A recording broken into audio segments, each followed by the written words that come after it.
तो एक्टिविटी 14.11 हमें soil erosion समझाने के लिए दिया है कि हमें 2 ट्रे लेना है, जैसे कि फिगर 14.4 में दिया गया है। 2 आइडेंटिकल ट्रे लेना है। एक ट्रे दोनों में हमें सॉइल फिलअप कर देना है।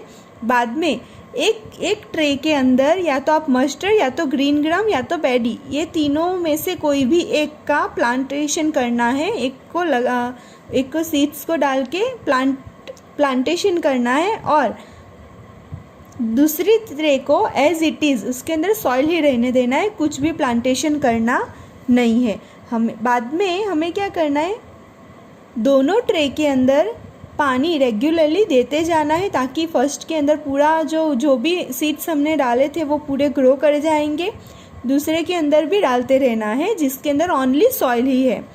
अभी आप थोड़े टाइम के बाद देखोगे, थोड़े दिन के बाद देखोगे तो इसमें प्लांट्स, छोटे छोटे प्लांट्स आ जाएंगे जिसके भी आपने डाले हैं सीड्स उसके।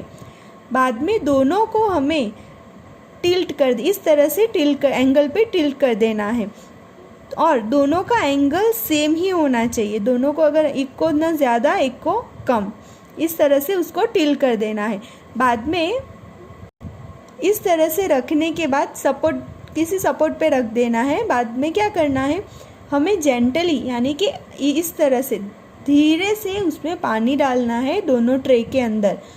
ये यहाँ पे हाइट पे दिखाया गया है। हमें पहला जो एक्टिविटी है उसमें हमें जेंटली यहाँ से पानी डालना है। तो आप देखोगे जब पानी डाल रहे हो तो हम और इसको एंगल पे रखा है तो जो ज़मीन है, जो सॉइल है वो धीरे धीरे नीचे आ जाएगी।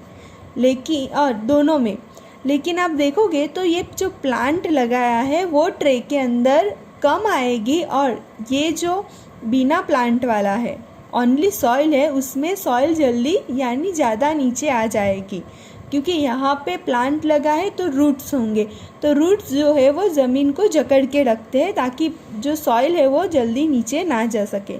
अभी नेक्स्ट टाइम हमें क्या करना है, दोनों ट्रे के अंदर हाइट से पानी डालना है। इस तरह से हाइट से पानी डालना है। पहले हमने जेंटली इधर से डाला था। अभी जब हाइट से पानी डालते हैं तो देखेंगे ये एक्सपेरिमेंट में, तो ये जो सॉइल है वो हाइट से डालने की वजह से बहुत सारी नीचे आ जाती है, जबकि ये वाले में उसके कंपैरिजन तो इसमें ज़्यादा आ जाती है। इसमें भी आएगी सॉइल नीचे लेकिन कम आती है। तो इससे आपको यही समझाना चाहते हैं कि जो सॉइल है अगर उसके अंदर प्लांट होगा तो उसके रूट्स उसको जकड़ के रखते हैं, बल्कि जब प्लांटेशन नहीं होगा, ट्री कुछ भी लगा नहीं होगा तो इससे जो ज़मीन है वो निकल जाती है। ज़मीन जो है वो पानी के बहाव के साथ बह जाती है। इससे सॉइल का स्ट्रक्चर पूरा डिस्ट्रॉय होता है, एज वेल एज जो न्यूट्रिएंट्स है वो चले जाते हैं जो सॉइल होगी उससे। तो roots of plants have most important role in preventing soil erosion. तो ये जो सॉइल निकल जाती है उसको बोलते हैं soil erosion. And large scale deforestation that is happening all over the world not only destroyed biodiversity, it also leads soil erosion।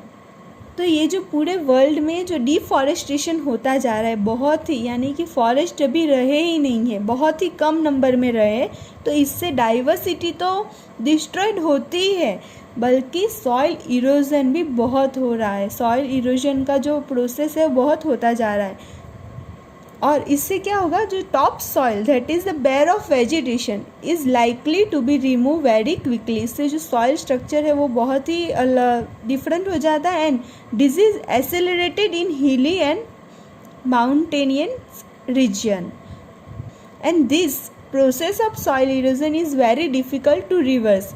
ये रिवर्स प्रोसेस नहीं हो सकता है कि हाँ फिर से सॉइल का स्ट्रक्चर इस तरह से बन जाएगा। And vegetative cover on the ground has a role to play in the percolation of water into the deeper layer too. यानी कि इससे सॉइल इरोजन का हमें डिसएडवांटेज दिखाया गया है यहाँ से कि टॉप सॉइल जो होता है, सॉइल का जो ऊपरी लेयर होता है, जो वेजिटेशन यानी कि प्लांट के ग्रोथ के लिए बहुत ही ज़रूर होता है, वो जल्दी रिमूव हो जाता है। और जो ये जो प्रोसेस है वो हिली एंड माउंटेन रीजन में ज़्यादा होता है, एज वेल एज इसीलिए अगर सॉइल के अंदर प्लांट होगा और ज़्यादा से ज़्यादा प्लांट होंगे तो इससे क्या होगा, पर लोकेशन ऑफ वाटर, यानी कि पानी जो है वो सॉइल के डीपर लेयर तक जाएंगे और इससे हमारी सॉइल बहुत ही अच्छी रहेगी। ये समझाना चाहते हैं सॉइल इरोजन के बारे में। तो ये जो 3 क्वेश्चन है कि हाउ इज सॉइल फॉर्म, जो हमने आगे देखा वो लिखना है। आप लोग को सॉइल का स्ट्रक्चर लिखना है। व्हाट इज सॉइल इरोजन, ये जो 3 क्वेश्चन है आपको नोटबुक में नोट कर देना है। Okay friends, thank you.